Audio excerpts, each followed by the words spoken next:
2026 সালের ঈদ উল ফিতর নিয়ে সৌদি আরব এবং বাংলাদেশের সর্বশেষ আপডেট নিচে দেওয়া হলো। সৌদি আরবে ঈদ উল ফিতরের তারিখ।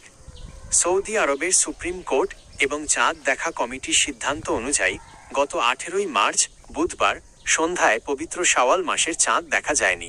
ফলে সৌদি আরব সহ মধ্যপ্রাচ্যের দেশগুলোতে এবারের রমজান মাস 30 দিন পূর্ণ হয়েছে। সৌদিতে ঈদের দিন 20 মার্চ 2026 শুক্রবার। অন্যান্য দেশ সংযুক্ত আরব আমিরাত, ইউএই, কাতার, কুয়েত এবং বাহরাইনও 20 মার্চ শুক্রবার ঈদ উদযাপন করছে। 2. বাংলাদেশে কবে হতে পারে? বাংলাদেশে সচরাচর সৌদি আরবের একদিন পর ঈদ পালন করা হয়। আজ 19 মার্চ বৃহস্পতিবার সন্ধ্যায় জাতীয় চাঁদ দেখা কমিটি বৈঠকে বসবে।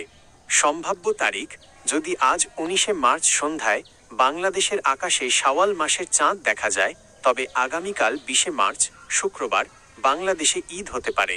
30 রোজা হলে, কিন্তু আজ যদি চাঁদ দেখা না যায়, তবে রমজান 30 দিন পূর্ণ হবে এবং বাংলাদেশে ঈদ উল ফিতর উদযাপিত হবে 21 মার্চ শনিবার।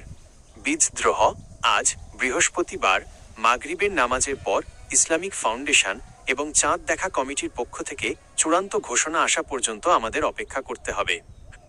এক নজরে 2026-এর ঈদের সময়সূচি। সম্ভাব্য দেশ: চাঁদ দেখার দিন। ঈদের সম্ভাব্য তারিখ: সৌদি আরব 18 মার্চ চাঁদ দেখা যায়নি, 20 মার্চ শুক্রবার। বাংলাদেশ 19 মার্চ আজ দেখা যাবে কিনা, 20 বা 21 মার্চ। ঈদ উল ফিতর উপলক্ষে আপনার এবং আপনার পরিবারের জন্য আগাম ঈদ মোবারক। আপনার কি এবারের ঈদের সরকারি ছুটির তালিকা সম্পর্কে কোনো তথ্য লাগবে?